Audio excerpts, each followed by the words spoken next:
کہ اللہ تعالیٰ نے ہمیں جو دین دیا، جو مذہب دیا، اس کا خلاصہ ہے طہارت، صفائی۔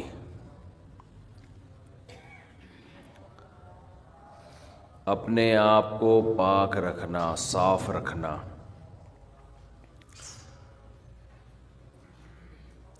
اسلام کا اگر خلاصہ پیش کیا جائے تو اس خلاصے کا مطلب ہے صفائی۔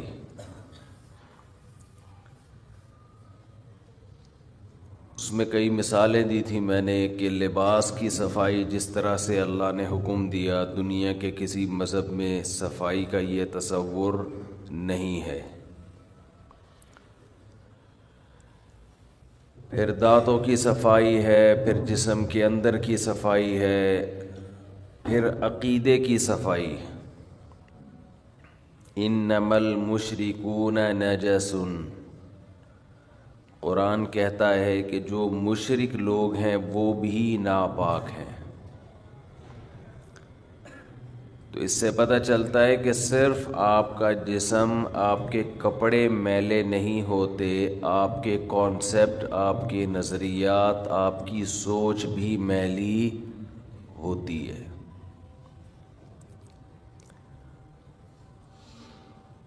ناپاک چیز کسے کہتے ہیں؟ جسے دیکھ کر گھن آئے، انسان کو بدبو محسوس ہو۔ شرک بھی ناپاک چیز ہے، اسے دیکھ کے بھی انسان کو گھن آتی ہے، اسمیل محسوس ہوتی ہے، بدبو محسوس ہوتی ہے۔ لیکن جیسے بھنگی کو گندگی میں بدبو محسوس نہیں ہوتی، ایسے ہی ماحول کی گندگی جب ہر طرف شرک پھیلا ہوا ہو تو یہاں بھی انسانی عقل کام کرنا چھوڑ دیتی ہے۔ آپ کے سونگھنے کے جو حواس ہیں وہ ڈیمیج ہو جاتے ہیں۔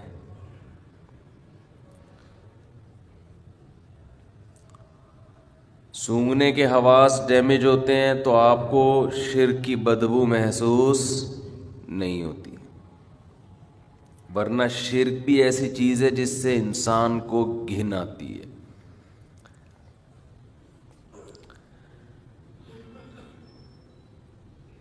اسلام کا انسانیت پر ایک بہت بڑا احسان ہے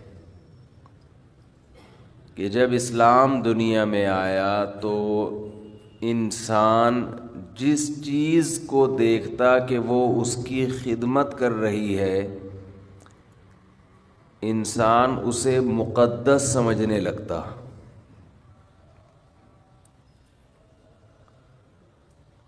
بعض لوگوں نے سورج کی عبادت کی کہ یہ مقدس ہے، قابل تعظیم ہے۔ بعض لوگوں نے دیکھا کہ کوئی مخلوق بہت ڈینجرس ہے، خطرناک ہے، انسانیت کے لیے بہت نقصان دہ ہے، تو انہوں نے اس کو مقدس قرار دے دیا۔ آپ کو سانپ کی، اژدہے کی عبادت کرنے والے لوگ بھی دنیا میں نظر آئیں گے۔ انہوں نے کہا یہ مقدس چیز ہے۔ بعضوں نے دیکھا کہ کوئی مخلوق ایسی ہے جس کی شکل اور حرکتیں انسانوں سے ملتی ہیں، تو انہوں نے اس شکل اور اس حرکتوں کی بیس پر ان جانوروں کو مقدس سمجھنا شروع کر دیا۔ آپ کو دنیا میں بندروں کی پوجا پاٹ کرنے والے، ان کو مقدس جاننے والے بھی ملیں گے۔ دنیا میں بعض لوگوں نے دیکھا کہ بعض جانور ہماری بہت خدمت کر رہے ہیں، تو انہوں نے ان جانوروں کو مقدس قرار دے دیا۔ جیسے ہندوؤں میں گائے کو مقدس سمجھا جاتا ہے، اس کے گوبر کو، اس کے پیشاب کو، مقدس سمجھا جاتا ہے۔ یہ قرآن کا انسانیت پر احسان، اسلام کا انسانیت پر احسان کہ اللہ نے ایک آیت میں ان تمام چیزوں کے تقدس کو ہمارے دلوں سے نکال دیا۔ وَسَخَّرَ لَكُم مَّا فِي السَّمَاوَاتِ وَمَا فِي الْأَرْضِ جَمِيعًا مِّنْهُ، فرمایا اس کائنات میں انسان کے سوا جو کچھ ہے وہ سارا انسان کی خدمت کے لیے ہے، انسان کے کام کے لیے ہے، آپ کے لیے مسخر ہے۔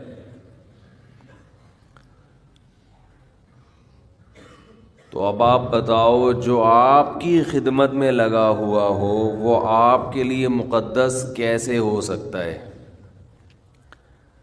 اور تسخیر کے لفظ میں بہت بلاغت ہے۔ یہ نہیں کہا کہ یہ تمہاری خدمت میں لگا دیا ہے، مسخر تمہارے کنٹرول میں دے دیا ہے، جو چاہے کرو۔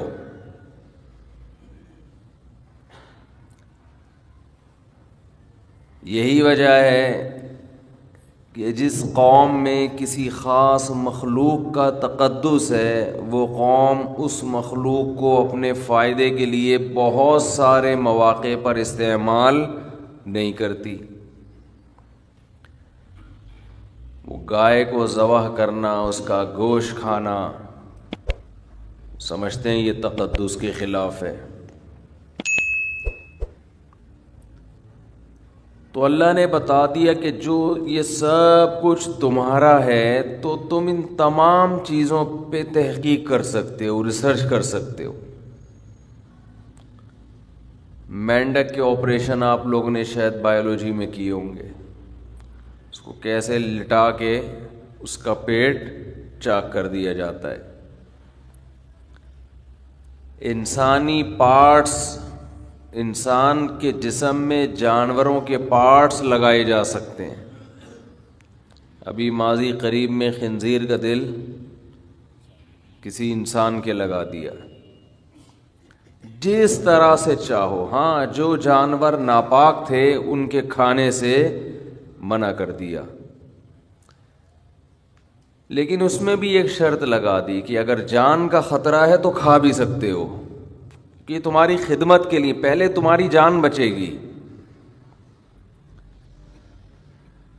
جب تک اسلام دنیا میں نہیں آیا تھا، جب تک قرآن دنیا میں نہیں آیا تھا، دنیا میں ہر قوم میں کسی نہ کسی درجے میں چیزوں کا تقدس تھا، مقدس سمجھی جاتی تھیں۔ یہ مقدس، یہ مقدس، اس کا احترام، اس کا احترام۔ اللہ نے پوری کائنات کی حیثیت دو جملوں میں بیان کر دی کہ اس میں انسان کے سوا کوئی مقدس بولو نہیں ہے، یہ تو تمہارے لیے ہیں۔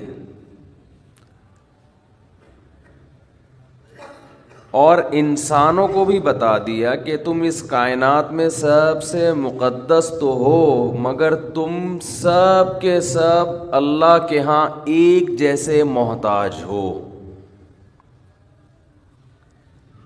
تم میں اگر کوئی بزرگ ہے، کوئی مقدس یا کوئی بڑا درجہ رکھتا ہے تو اس بیس پہ نہیں کہ اس کے پاس پاور زیادہ ہے، بلکہ اس بیس پہ کہ وہ عمل میں دوسروں سے اچھا ہے۔ ان اکرمکم عند اللہ اتقاکم، تم میں سب سے زیادہ قابل اکرام، اکرمکم اکرام سے نکلا یہ لفظ، کمپیریٹیو ڈگری، سب سے زیادہ قابل اکرام یعنی دوسروں سے زیادہ، اس کے مقابلے میں جتنے بھی ہیں ان میں سب سے زیادہ اکرام کے لائق، جس کی رسپیکٹ کی جائے، جس کو عزت دی جائے، وہ ہے اتقاکم، جس میں تقوی سب سے زیادہ۔ تقوی کسے کہتے ہیں؟ تقوی عربی میں کہتے ہیں بچنے کو. تو اتقا جو ہے یہ بھی کمپیریٹیو ڈگری ہے، کمپیئر کیا جا رہا ہے کہ جو سب سے زیادہ برائیوں سے بچتا ہے اس میں عزت کا ریشو بھی اسی تناسب سے سب سے زیادہ. کیا عجیب بلاغت ہے کہ بھائی تم نے دیکھنا ہے کہ کون کتنا قابل عزت ہے حقیقی اعتبار سے، تو دیکھ لو کتنا برائیوں سے بچتا ہے. ایک عزت تو وہ ہوتی ہے جو دنیا میں دنیاوی نظام کو چلانے کے لیے ضروری ہے، اس کی بیس تقوی پر نہیں ہے. جیسے آپ کو اپنے آفیسر کی کوئی عزت دینی ہے، یہ دنیا کا نظام ہے کہ اگر آفیسر کی عزت نہیں ہوگی تو ماتحت اس کی اطاعت نہیں کریں گے، آپ کی کمپنی بند ہو جائے گی. یہاں یہ والی عزت مراد بولتے کیوں نہیں بھائی نہیں ہے. ایک عزت وہ ہے جو سربراہ کو ماتحت نے دینی ہے.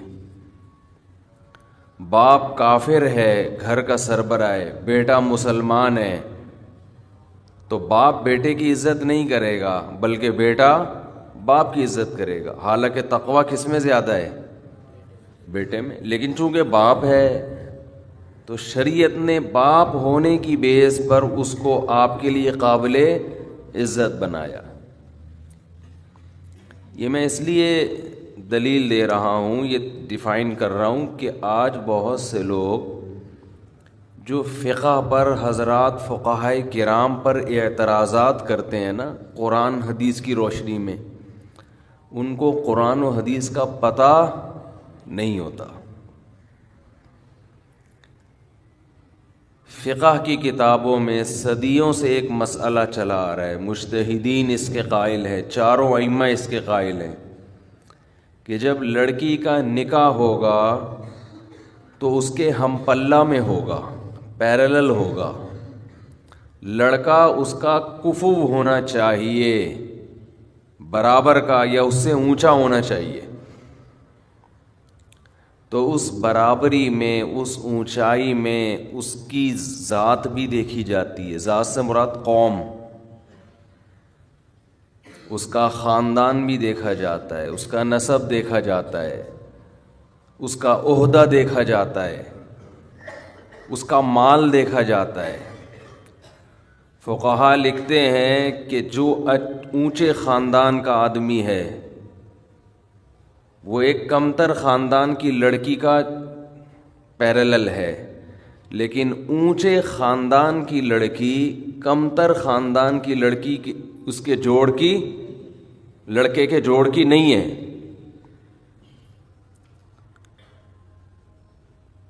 ایک بہت مالدار گھرانے کی لڑکی ایک بہت غریب لڑکے کے جوڑ کی نہیں ہے، تو یہ اس کی پیرلل نہیں ہے. ایک ایسے پیشے سے وابستہ لڑکی جس کا باپ ایسا پیشہ ہو، کمانے کا ایسا ذریعہ ہو جو قابل عزت سمجھا جاتا ہے، لڑکا ایسا پیشہ اختیار کیے ہوئے ہے جو زیادہ قابل عزت نہیں سمجھا جاتا، تو یہ لڑکا اس لڑکی کے جوڑ کا نہیں ہے. میری بھی بحث ہوئی، جب میں نے ایک کتاب لکھی نا تعدد زوجات پر، زیادہ شادیوں پر، جب میں نے کتاب لکھی تو اس میں میں نے یہ بھی ڈیٹیل بیان کی ہے کہ ایک بیوی پر قناعت کا نتیجہ ہے کہ لڑکیوں کے رشتے ان کے جوڑ میں نہیں ہو رہے، پیرلل نہیں ہو رہے، نہ خاندانی لحاظ سے، نہ مالی لحاظ سے، نہ پیشہ. لڑکیاں اپنے اس سے کمتر میں جا رہی ہیں، سپلائی زیادہ ہے، ڈیمانڈ کم. تو ڈیمانڈ کم ہونے سے ویلیو بولو، جب چینی بہت زیادہ ہو، خریدار نہ ہو تو چینی اوپر جائے گی نیچے آئے گی، ویلیو کم، اس کو اس کے اوریجنل ریٹ نہیں ملیں گے. تو ایسے ہی لڑکیاں ہول سیل کے حساب سے ہیں، ڈیمانڈ ہے ایک ہی رکھنی ہے ہر آدمی نے، تو عورت کی ویلیو کیا ہو گئی؟ لڑام سے نیچے. اس کو نہ اس کے جوڑ کا رشتہ مل رہا ہے, مہر بھی اس کے جوڑ کا نہیں مل رہا. پونے 5,000, 3,500, 4,500 یہ مہر چل رہا ہے مارکیٹ میں. کچھ بھی اس کو اس کے جوڑ کا, بس یہ دیکھتے ہیں کہ انسان کا بچہ ہو, لڑکا ہو, بس اتنا کافی ہے. کوئی چرس ورس نہ پیتا ہو. کچھ دنوں میں یہ شرط بھی ختم ہو جائے گی, چرسی ہو بھلے. تو میں نے جب اپنی کتاب میں یہ سارے حکام لکھے تو ایک صاحب الجھ پڑے, کہنے لگے میں یہ فقہ شکہ نہیں مانتا. جو فقہ شکے کی کتابوں کے حوالے دیے نا اپنے فقہ شکے,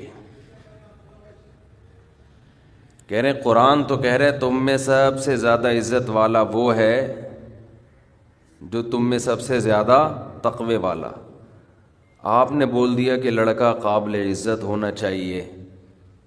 جتنی لڑکی اور عزت میں چند چیزیں دیکھی جاتی ہیں, خاندان ہے, نسب ہے, اور پیسہ ہے, دینداری بھی اس میں سب سے پہلے تو دینداری ہے, تو اور بھی چیزیں ہیں. تو انہوں نے کہا یہ نسب وسب کیا ہوتا ہے, خاندان کیا ہوتا ہے, پیشہ کیا ہوتا ہے. فقہا لکھتے ہیں ایک لڑکی کسی بڑے آفیسر کی بیٹی ہے. بعض لوگوں کے پاس پیسہ کم ہوتا ہے لیکن جس شعبے سے وابستہ ہیں وہ شعبہ قابل عزت ہے. اب ٹیچر ہے, آپ کے کوئی ٹیچر ہیں, کم تنخواہ ہے, لیکن ٹیچر ہونا ایک عزت, ایک قابل عزت ہے نا. آپ کسی کو بتاتے ہیں میں کس یونیورسٹی میں کیا ہوں, پروفیسر ہوں, لیکچرار ہوں, بریگیڈیئر ہوں, کرنل ہوں, جج ہوں, ہائی کورٹ میں وکیل ہوں. اور اگر آپ سے کوئی پوچھے کہ جی آپ کا پیشہ کیا ہے, جی میں بھنگی ہوں, ایک مثال دے رہے ہیں, تو حرام تو وہ بھی نہیں ہے اگر آپ محنت کر کے کما رہے ہیں.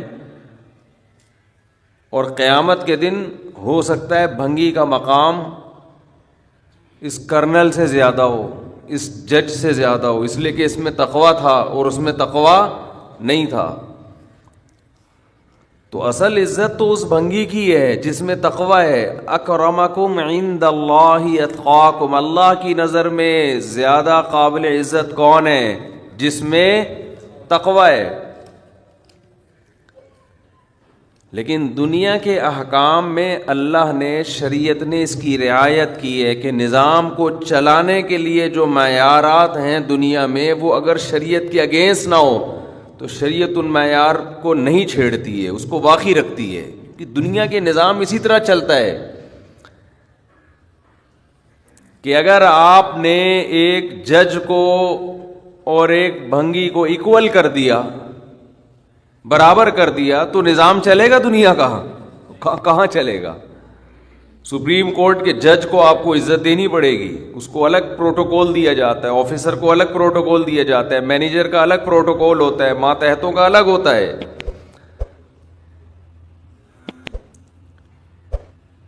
تو اسلام نے جو عورت کے لیے حکم دیا نا کہ کفوف میں نکاح ہو, کفو ہم پلہ جوڑ, یہ اس لیے کہ نکاح اگر اخروی معاملہ ہے تو دنیاوی معاملہ بھی ہے. تو دنیا میں یہ چیزیں دیکھی جاتی ہیں, کیونکہ اگر جوڑ کا نکاح نہیں ہوگا تو نکاح کی جو مصلحتیں ہیں, نکاح کے جو فائدے ہیں وہ حاصل بولو نہیں ہوں گے. شوہر کمتر ہو جائے گا, عورت برتر, تو وہ ماتحت ہو کے چلے گی. دیکھو آرمی میں آفیسر جو ہے وہ مکھنچو قسم کا آ گیا, اور ماتحت جو فوجی ہیں وہ سارے ذہین فتین, بہت ہی یعنی وہ ہائٹ میں بھی اچھے اور پرسنالٹی وائز بھی. اور جو کمیشن آفیسر ہے ان کا جو وہ 4.5 فٹ کا فار ایگزامپل, اور ہے بھی اوپر سے کیا ہے, فارغ ہے. تو ایک آدھ ایسی کرپشن ہو جائے, دھاندلی ہو جائے تو چل جائے گا نظام. لیکن اگر کمیشن آفیسر سارے مکھنچو قسم کے بھرتی ہونے لگے ہیں بھائی, اور ISSB کلیئر کر کے جو جائیں وہ رنگروٹ ہوں, تو چلے گا نظام؟ نہیں چلے گا نا. اس لیے آفیسرز میں دیکھی جاتی ہے پرسنالٹی دیکھی جاتی ہے، بات چیت کا اسٹائل دیکھا جاتا ہے، کانفیڈنس دیکھا جاتا ہے، تاکہ ماتحت اپنے آفیسر کی اطاعت کرتے ہوئے عار اور ذلت محسوس نہ کرے۔ وہ کہے کہ یار یہ واقعی اس قابل تھا کہ میرا آفیسر بنتا۔ یہ انسان کی نفسیات ہے۔ یہی وجہ ہے کہ ہمارے نبی صلی اللہ علیہ وسلم نے 99.9% عہدے اسلام لانے کے بعد انہی کو دیے جو جاہلیت میں بھی سردار تھے قوم کے۔ اس لیے کہ زمانے جاہلیت میں بھی وہ سردار اس لیے بنے کہ ان کے اندر ایسے گٹس تھے، ایسی قابلیت تھی کہ وہ قوم کے سردار بن گئے۔ لوگ ان کو سرداروں کے روپ میں دیکھنا چاہتے تھے، ذہنی طور پر تیار تھے۔ تو اگرچہ وہ اسلام کے بہت بڑے دشمن تھے، اسلام کو بہت نقصان پہنچایا، لیکن جیسے ہی اسلام میں کنورٹ ہوئے فوراً ان کو اسلام میں عہدہ دے دیا گیا۔ تبھی حدیث میں آتا ہے خیارکم فی الجاہلیت خیارکم فی الاسلام۔ زمانے جاہلیت میں کفر میں جو لوگ اچھے تھے، اسلام میں بھی وہی کیا ہیں، وہی بہتر ہیں۔ تو یہ دنیا کا نظام۔ تو وہ مجھے کہنے لگے کہ یہ کیا فقہا نے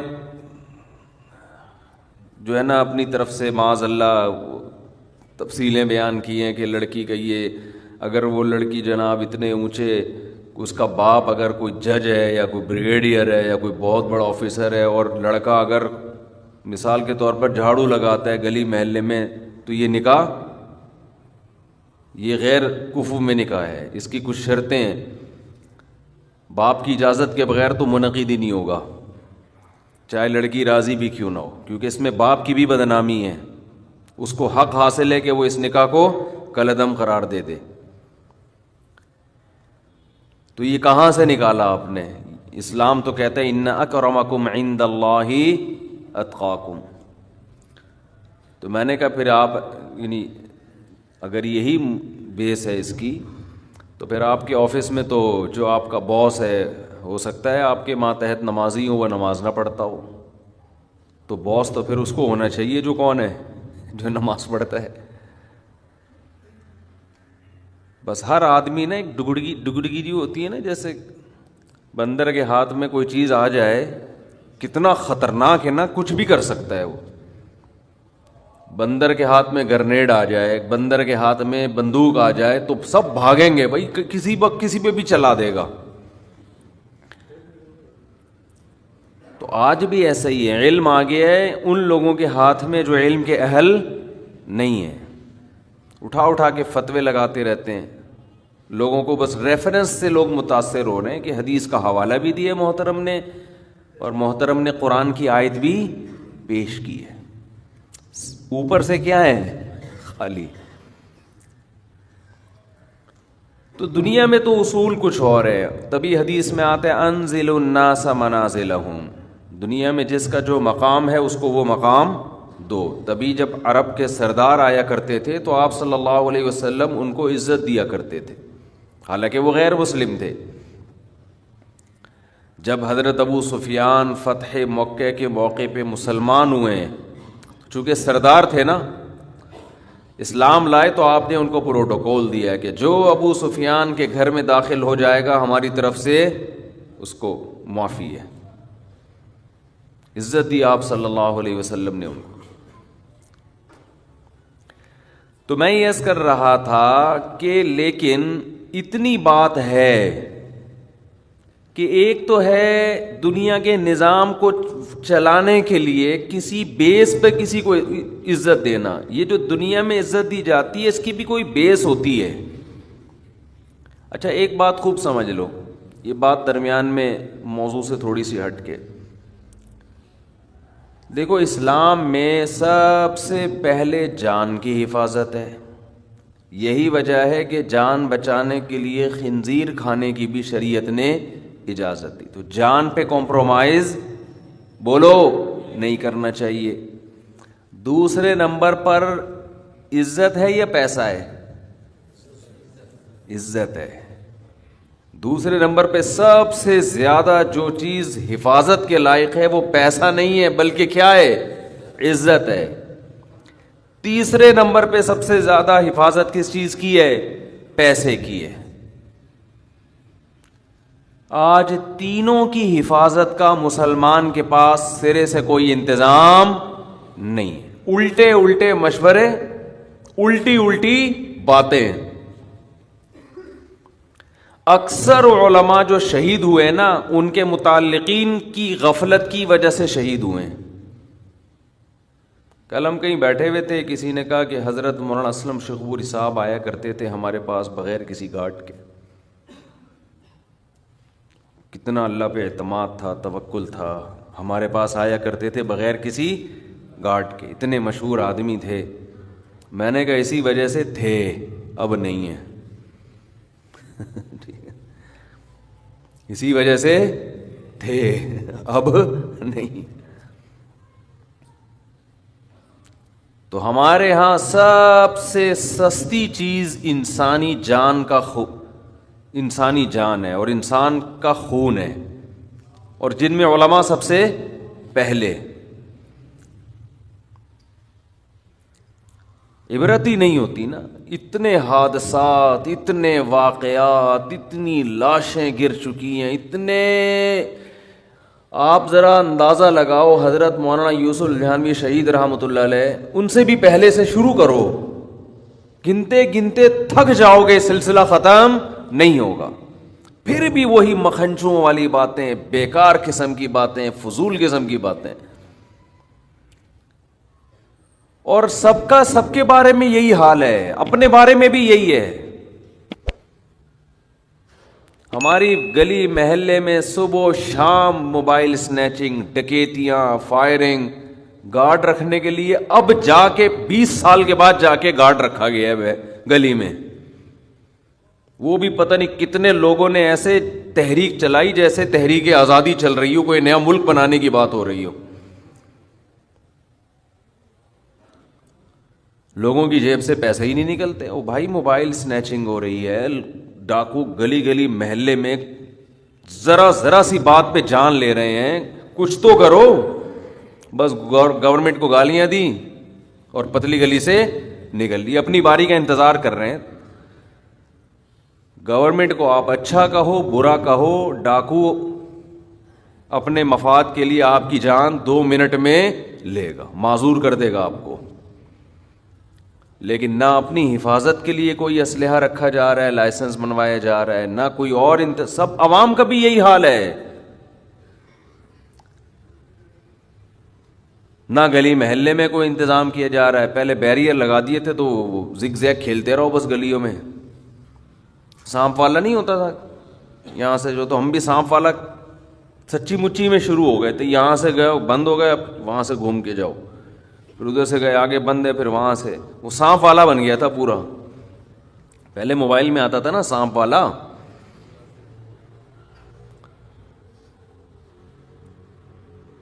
کہیں گٹر کا ڈھکن کھلا ہوا ہو، انتظار کر رہے ہوتے ہیں 25-30 آدمی گر کے مریں گے تو پھر ہم اس ڈھکن کو بند کرنے کی کوشش، کوئی خیال نہیں ہوتا. نہ اپنی حفاظت، نہ اپنے اہل و پھر گھر میں بھی اپنے ماں باپ کے ساتھ بھی یہی حشر ہے. آپ کے والد کا اگر بلڈ پریشر ہائی رہتا ہے تو آپ پر واجب ہے کہ آپ بلڈ پریشر مشین گھر میں خرید کے رکھیں. میں تو سمجھتا ہوں نہیں رکھو گے گنہگار ہوگے، اس لیے کہ آپ نے سینکڑوں جنازے دیکھے ہیں، سینکڑوں لوگوں کو فالج زدہ دیکھا ہے کہ جن کا بی پی ہائی ہوا اور فالج کا اٹیک ہوا، برین ہیمریج ہوا. سینکڑوں کیا ہزاروں دیکھ چکے ہوگے. تو آپ اپنے باپ، اپنی ماں کے بارے میں کیوں اس خوش فہمی میں مبتلا ہو کہ ان کا بلڈ پریشر ہائی نہیں ہو سکتا. جو ٹارگٹ کلر ہوتے ہیں نا، جو دہشت گرد ہوتے ہیں، ان سے اتنے بندے نہیں مرے ہیں جتنے بلڈ پریشر نے مارے ہیں. یہ کامن بیماری بن چکی ہے، لیکن کوئی خیال، بولو ہے گھر میں کسی کو خیال؟ تو میں نے تو جب یہ سنا نا کہ بلڈ پریشر سے اتنے تو میں نے سب سے پہلے گھر میں لا کے ایک بلڈ پریشر مشین رکھی اپنی والدہ کے لیے، اللہ ان کی مغفرت فرمائے، انتقال ہو گیا. ہم نے کہا پہلے تو یہ گھر میں رکھو، ذرا سی طبیعت خراب ہو پہلے بی پی آدمی خود چیک کر لے، کیونکہ بلڈ پریشر تو خاموش قاتل ہے، ایسے اڑاتا ہے کہ آپ کو پتہ بھی نہیں چلتا. اپنی زندگی میں نے ڈاکٹروں کو روتے ہوئے دیکھا ہے کہ ہم نے بی پی چیک نہیں کیا، گردے خراب ہو گئے ہمارے. ایسے سسک کے دنیا سے جاتے ہوئے دیکھا ہے اچھے ڈاکٹروں کو. تو ایک بیماری جب کامن ہے، جب پھیل گئی ہے، سبھی کو ہو رہا ہے، تو یار تھوڑا احتیاط کر لو بھائی. احتیاط بھی نہیں کرو، چیک تو کر لو کہ ہے، مجھے یقین آ جائے، ایمان آ جائے کہ ہاں بھائی ہے.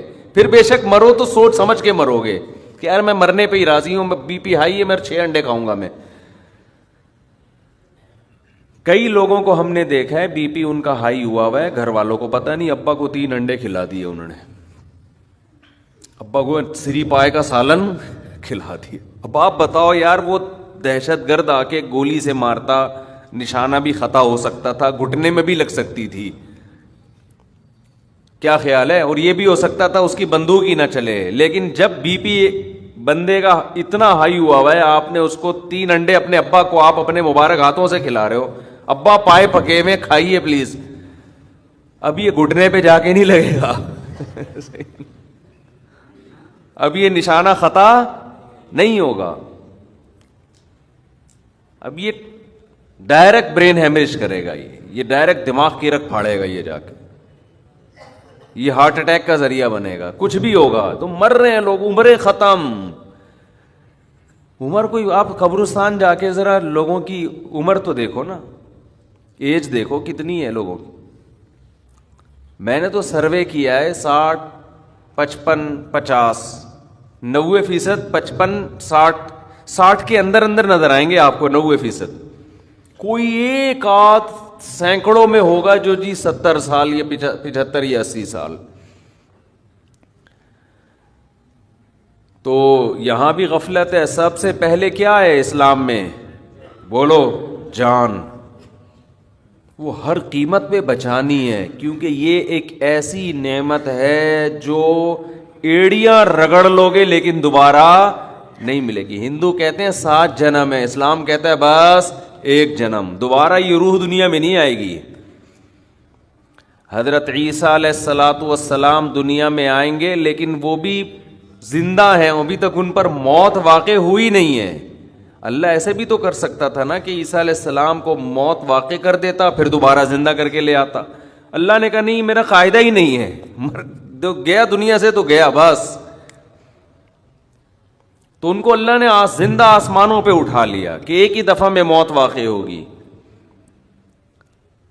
تو جو چیز ایک دفعہ مل کے دوبارہ کسی قیمت پہ نہ ملنے والی ہو، اس کو تو ویسے ہی انسان، وہ تو چرس بھی ہو تو رکھتا ہے سنبھال کے. بھائی یہ مجھے بعد میں عجائب گھر میں بھی نظر نہیں آئے گی، ٹھیک ہے نا، اس کو رکھ لو یار ایک یادگار کے طور پہ، کہ اگرچہ میرے کام کی نہیں ہے، میرے استعمال کی نہیں ہے، لیکن دیکھ تو لو نا. تو کیا زیادتی ہو رہی ہے. گارڈ جو علماء کو گارڈ رکھو تو ٹینشن ہے، جو سیکیورٹی گارڈ رکھتے ہیں علماء، پھر جو حفاظت کی بات کرو تو ٹینشن. بس اس میں جو غفلت چل رہی ہے. دوسرے نمبر پر ہے اسلام میں عزت.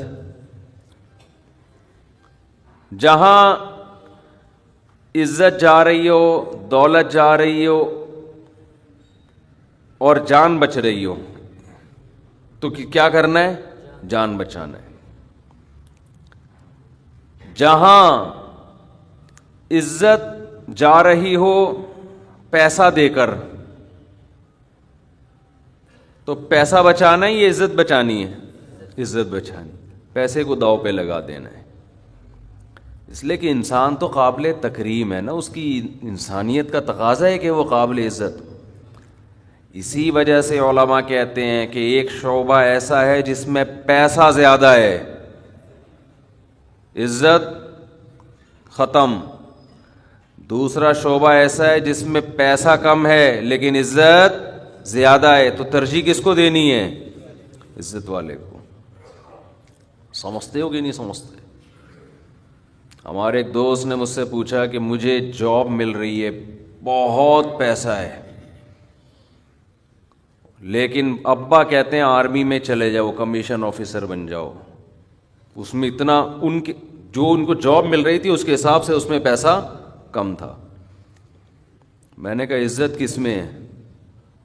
آفیسر بننے میں. آپ کے پاس پاور آئے گی، طاقت آئے گی، قوت آئے گی، پاورفل آدمی بن جاؤ گے آپ. تو میں تو مشورہ دوں گا کس کو ترجیح دو؟ آفیسر بنو. آپ سپریم کورٹ کے جج بن سکتے ہو، اور ایک طرف آپ کے پاس کوئی ایسا کاروبار ہے یا ایسا طریقہ ہے جس میں آپ پیسہ بہت آ جائے گا، عہدہ نہیں ہوگا، تو ترجیح کس کو دینی ہے؟ عہدے کو. عہدے کو ترجیح دینی ہے. اس میں عزت زیادہ ہے. آپ کی عزت کیوں زیادہ ہے؟ آپ پاورفل بنو گے، آپ بہت کچھ کر سکو گے. لوگوں کی نبض آپ کے ہاتھ میں ہوگی، سمجھتے ہو؟ آپ لوگوں کی تقدیروں کے فیصلے کرو گے. تو اسلام کا مزاج ہے کہ اسلام چاہتا ہے آپ پاورفل بنو. پیسے میں بھی پاور ہوتی ہے ایک خاص حد تک، عہدے کی پاور اس سے زیادہ ہے. اسی لیے آپ نے دیکھا پڑھے لکھے لوگ اگرچہ پیسہ کم ہو، وہ ان پڑھ لوگ جن کے پاس پیسہ زیادہ ہو، پھر بھی ان ان پڑھ سے دیکھنے میں اچھے وہ پڑھے لکھے لگ رہے ہوتے ہیں جن کے پیسہ کم ہوتا ہے. وہ پڑھے لکھے زیادہ سلیقے والے ہوتے ہیں، زیادہ میچور ہوتے ہیں، ان کی بات کا انداز، بات چیت، ان کا مینٹل لیول، یہ ہر لحاظ سے اس دولت مند سے یہ بہتر ہوتے ہیں. تو اپنی اولادوں کے لیے بھی اس کا انتخاب کیا کرو. شریعت میں کاروبار کو ملازمت پہ ترجیح دی گئی ہے. اس کی ایک بڑی وجہ یہ بھی ہے کہ اگر جاب کہیں ماتحت ہو کے کرو گے تو کاروبار میں عزت، یعنی اگر آپ کسی اچھے عہدے سے ترجیح دے رہے ہو پھر تو عہدے میں عزت زیادہ ہے. لیکن اگر عہدہ ہٹا کے ملازمت کر رہے ہو اور ایک طرف بزنس کر رہے ہو تو عزت کس میں زیادہ ہے؟ بزنس میں. کیونکہ اس میں آپ کو کسی کے ماتحت رہنا نہیں. آپ کا ٹھیلا بھی ٹماٹر کا اپنا ہے نا، تو کوئی آپ سے پوچھے گا نہیں کہ تو 8 بجے کیوں آ رہا ہے، تیرے باپ کا آفس ہے یہ. 8 بجے تو ویسے جاتے بھی نہیں لوگ، 11 بجے. اتنے اچھے ہونا شروع ہو جائیں کہ 8 بجے پہنچ جائیں پھر تو کیا ہی بات ہے نا. تو اسلام کس کو ترجیح دیتا ہے؟ تجارت کو. آپ کے کوئی پوچھنے والا نہیں ہے. اللہ چاہتے ہیں کہ غلام بنو صرف اللہ کے. باس کی چمچہ گیری، ہر وقت مکھن سامنے بیٹھ کے، مکھن جیسے ہی اٹھ کے جائے گا غیبتیں اسٹارٹ. تو اسلام کا یہ مزاج نہیں. اپنا کاروبار دیکھو، یہ جو ٹھیلے لگاتے ہیں، ٹماٹر بیچتے ہیں، ان میں بھی ایک خودداری پیدا ہو جاتی ہے. خودداری ان میں اکثر آپ کو غیبتوں والے نہیں ملیں گے. کام کیا، کاروبار کیا، شام کو رومال گلے کندھے پہ ڈالا، جا کے آرام سے سو گئے. دفتروں میں کیا ہو رہا ہے؟ چاپلوسی. تو ملازم جو ہے نا، ملازم وہ تو بیچارہ ہر وقت چاپلوسی میں لگا رہتا ہے. عزت اور دولت میں جب تعارض ہوگا، اچھا اس میں بھی یہی بات ہے کہ چونکہ عزت اور پیسے میں جب ٹکراؤ ہوگا تو شریعت کہتی ہے عزت پہ کمپرومائز نہ کرو. ایسا پیشہ فقہا نے لکھا ہے. بہشتی زیور ایک کتاب ہے فقہ کی.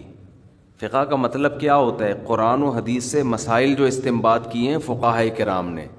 عام آدمی جب استنباط کرتا ہے تو اس کو ریسرچ سینٹر کہا جاتا ہے، ٹھیک ہے نا آج کل کی زبان.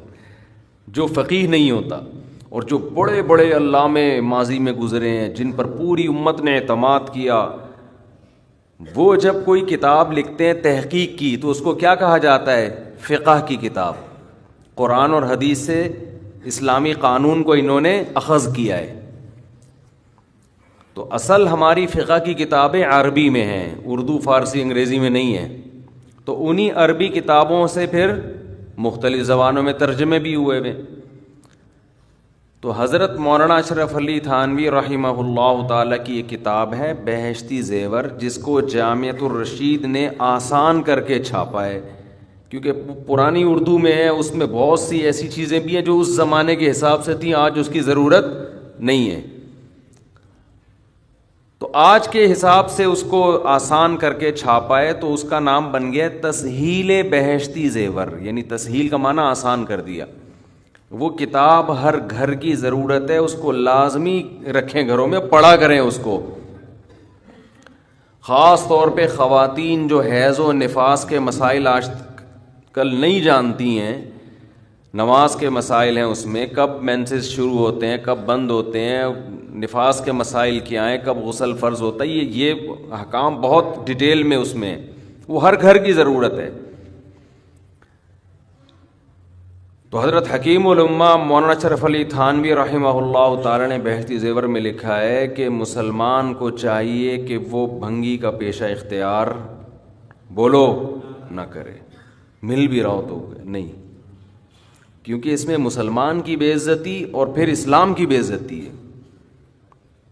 ایسا پیشہ اختیار نہ کی. یہی وجہ ہے کہ آپ کو پتہ ہے بر صغیر میں آپ کو بھنگیوں کے شعبوں میں زیادہ 99.9% غیر مسلم ملیں گے، کیونکہ مسلمان یہ کام کرتے ہی نہیں تھے، کہتے ہم نہیں کریں گے یہ، اگرچہ پیسہ مل رہا ہے، غربت سے مر جاتے تھے، غریب ہوتے تھے، تھوڑے میں گزارا کر لیتے تھے، لیکن وہ یہ کام نہیں کرتے تھے. اور بہت سارے کام ہیں، میں اس لیے ان کو ہائی لائٹ نہیں کر رہا کہ بعض لوگوں نے مجبوری میں وہ کام کیے ہوئے ہیں، تو میں خام میں کسی کو کیوں بدنام کرنے کی کوشش کروں.